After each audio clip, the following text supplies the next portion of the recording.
नमस्कार दोस्तों, स्वागत है आपका हमारे यूट्यूब चैनल माँ साहेब भोजपुरिया एंटरटेनमेंट्स पर। मैं राजकुमार आपका स्वागत करता हूँ। आइए आज की वीडियो देखते हैं। आज हम लोग बात करेंगे संवैधानिक उपचारों का अधिकार अनुच्छेद 32 के बारे में। संविधान के आर्टिकल 32 क्या कहता है इसके बारे में जानेंगे। तो आइए देखते हैं। अनुच्छेद 32 यानी आर्टिकल 32 में है संवैधानिक उपचारों का अधिकार। अनुच्छेद 32 को मूल अधिकार बनाने वाला अधिकार कहा जाता है, क्योंकि इसके द्वारा व्यक्ति हनन के मामले पर सीधे सुप्रीम कोर्ट जा सकता है। अर्थात दोस्तों, अनुच्छेद 32 के द्वारा अगर आपका कोई मूल अधिकारों का हनन किया गया है, कहीं पे आपको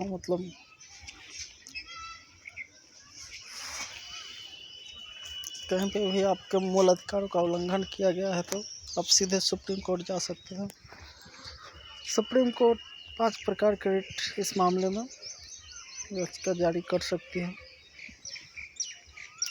पहला है आपका बंदी प्रत्यक्षीकरण, दूसरा है प्रतिषेध, तीसरा परमादेश, चौथा उत्प्रेषण और पांचवा है अधिकार परीक्षा। बंदी प्रत्यक्षीकरण क्या होता है? इसे इंग्लिश में हाबियस कॉर्पस कहते हैं। दोस्तों, यह व्यक्तिगत स्वतंत्रता का सबसे बड़ा रिट है। यह बंदी बनाने वाली अधिकारी को यह आदेश देती है कि उसे 24 घंटे के भीतर सशरीर न्यायालय में प्रस्तुत की जाए। अर्थात कि किसी भी व्यक्ति को अगर पुलिस पकड़ लेती है तो अपना अधिकार क्षेत्र यानी 24 घंटे से ज़्यादा नहीं रख सकती। उसे 24 घंटे के भीतर न्यायालय में प्रस्तुत करना होगा उस व्यक्ति को। अगर ऐसा नहीं करती है तो आप सीधे सुप्रीम कोर्ट जा सकती है। अब सवाल ये है कि आप जाइएगा कैसे, आपको तो पुलिस पकड़े रहेगी। तो ऐसी स्थिति में आपके कोई परिजन जा सकते हैं सुप्रीम कोर्ट और बताएगा कि फलना थाना में हमारे सहकर्मी या फिर हमारे परिवार के सदस्य को ऐसा सताया जा रहा है, 24 घंटे से ज़्यादा हो गया, उन्हें न्यायालय के समक्ष प्रस्तुत नहीं किया गया। तो ये सारी बातें। दूसरा है आपका परमादेश, इसे इंग्लिश में मैंडेमस कहते हैं। मैंडेमस, इसका अर्थ होता है हम आदेश देते हैं। जब कोई सरकारी कर्मचारी अच्छे से काम नहीं करता है तो उस पर यह जारी किया जाता है। अर्थात अगर कोई सार्वजनिक अधिकारी, सरकारी अधिकारी सही ढंग से अपनी ड्यूटी नहीं निभा रहा है तो आप सीधे सुप्रीम कोर्ट जा सकते हैं कि फलना हॉस्पिटल या फिर फलना कार्यालय के अधिकारियों द्वारा मनमानी किया जा रहा है। तो सुप्रीम कोर्ट इस मामले में परमादेश यानी मैंडेमस जारी करेगी और उसे सूचित करेगा कि आपने अच्छे से ड्यूटी निभाए। नहीं तो अगर चाहेंगे तो पूरी पैनल को ही बर्खास्त कर सकते हैं। नेक्स्ट है आपका अधिकार परीक्षा, तीसरा जो है इसे इंग्लिश में कोवैरेंटो कहते हैं। जब कोई व्यक्ति ऐसा कार्य को करने लगे जिसके लिए वह अधिकृत नहीं है तो उसे रोकने के लिए अधिकार परीक्षा आता है। अर्थात जब कोई व्यक्ति ऐसा कार्य करने लगे जिसके लिए वह अधिकृत नहीं है तो उसे रोकने के लिए अधिकार परीक्षा आता है। अर्थात ये जो है आपको कोई व्यक्ति को रोकने के माध्यम से ये सुप्रीम कोर्ट या हाई कोर्ट द्वारा रोका जा सकता है, दोनों को ही। ये अनुच्छेद 352 राष्ट्रीय आपात के दौरान केवल 20 और 21 ही ऐसा अनुच्छेद है जिसे वंचित नहीं किया जा सकता।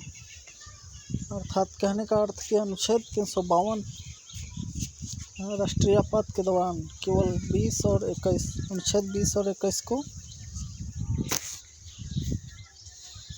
ही वंचित नहीं किया जा सकता। यानी कि ये मूल अधिकार ऐसे हैं जिसे आपात के दौरान भी बना रखा जा सकता है। इस पर कोई प्रतिषेध लागू नहीं होता है।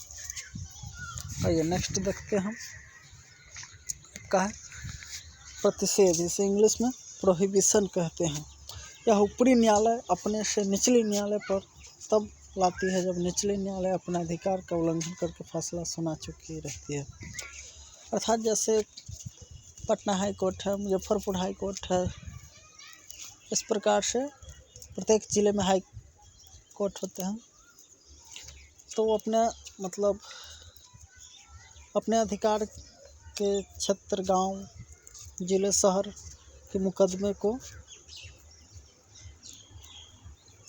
देखते हैं। लेकिन वो अगर किसी दूसरे हाई कोर्ट के मतलब एरिया के केस को अगर देखते हैं तो इस प्रकार की स्थिति में ये जो है प्रतिषेध लागू किया जाता है। मतलब इस न्यायालय का अधिकार क्षेत्र वहाँ है ही नहीं, वहाँ के फैसला कैसे सुनाए, इस प्रकार की केस की स्थिति में प्रतिषेध लागू किया जाता है। यह ऊपरी न्यायालय अपने से निचले न्यायालय पर लाती है, जब निचली न्यायालय अपने अधिकारों का उल्लंघन करके फैसला सुना चुकी रहती है।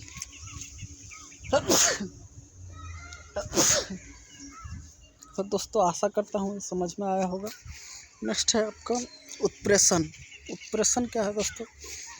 यह भी हमारी न्यायालय अपने से निचली न्यायालय पर तब लाती है जब निचली न्यायालय अपने अधिकार का उल्लंघन करके फैसला सुना चुकी रहती है।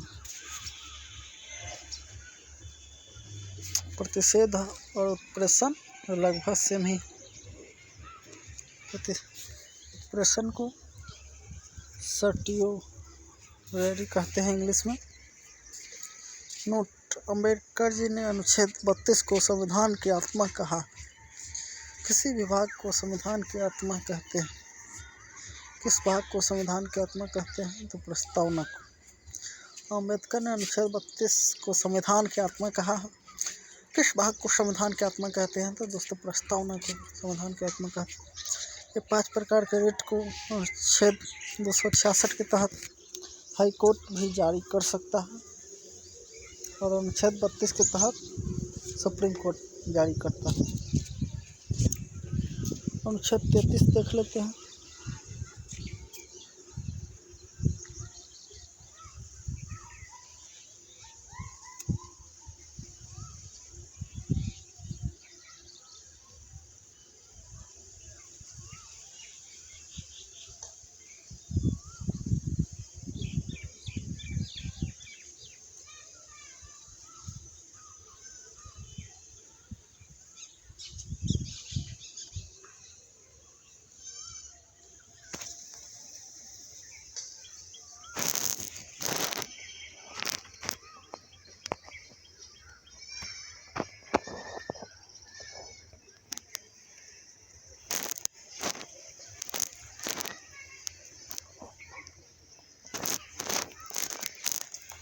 अनुच्छेद 33 यानी आर्टिकल 33 कहता है, राष्ट्रीय सुरक्षा के हित में संसद, सेना, मीडिया तथा गुप्तचर के मूल अधिकार को सीमित कर सकती है। अनुच्छेद 33 कहता है कि राष्ट्रीय सुरक्षा के हित से संसद, सेना, मीडिया तथा गुप्तचर के मूल अधिकार को सीमित कर सकती है। नेक्स्ट कहता है अनुच्छेद 34 आर्टिकल 34, भारत के किसी भी क्षेत्र में सेना का कानून यानी मार्शल लॉ लागू किया जा सकता है। सेना के न्यायालय को कोर्ट मार्शल कहते हैं। सबसे कठोर कोर्ट मार्शल लॉ AFSPA है, armed forces special power act. सबसे कठोर जो है कौन सा है? अप्सपा जो है ये मार्शल लॉ है। आर्टिकल 35 कहता है, भाग 3 में दिए गए मूल अधिकार के लागू होने की विधि की चर्चा। मूल अधिकार को 7 श्रेणियों में बांटा गया है, किंतु वर्तमान में 6 श्रेणियां हैं। पहला समानता का अधिकार अनुच्छेद 14 से 18। दूसरा स्वतंत्रता का अधिकार अनुच्छेद 19 से 22।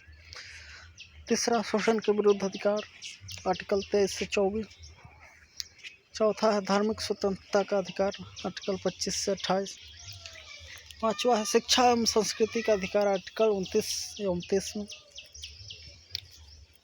छठा है संपत्ति का अधिकार आर्टिकल 31 जो कि रद्द कर दिया गया है, वर्तमान में अभी ये 6 ही हैं। सातवां है संवैधानिक उपचार का अधिकार आर्टिकल 32।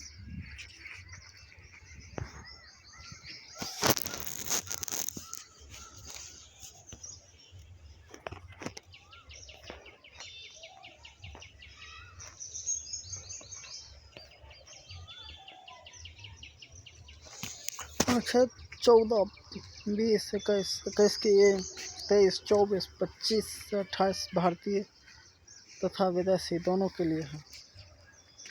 अनुच्छेद 15, 16, 19, 29 से 29 केवल भारतीयों को ही मिलता है। हड़ताल करना तथा चक्का जाम करना मूल अधिकार नहीं है, क्योंकि इससे अन्य व्यक्तियों के मूल अधिकार का हनन हो जाता है। अस्थायी आवास तथा अनिवार्य रोजगार मूल अधिकार नहीं है। वोट डालने का अधिकार राजनीतिक अधिकार है, मूल अधिकार नहीं। मूल अधिकार को कुछ समय के लिए राष्ट्रपति करते हैं। मूल अधिकार को अस्थायी रूप से प्रतिबंध संसद करती है। मूल अधिकार का रक्षक सुप्रीम कोर्ट है, जो कि आर्टिकल 32 तथा हाई कोर्ट 226 के तहत मूल अधिकारों का रक्षा करती है। आज के लिए बस इतना ही। जय हिंद, जय भारत।